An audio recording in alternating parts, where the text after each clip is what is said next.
This is DJI Mini 5 Pro, and today I'll show how you can change the output format of the photos you take from this drone.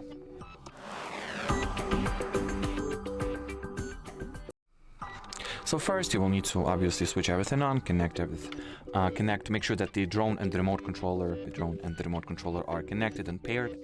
Now go into the flight interface, launch settings, select the camera category on top. Actually before that, make sure that the photo shooting mode is enabled, otherwise you won't be able to access the photo mode settings.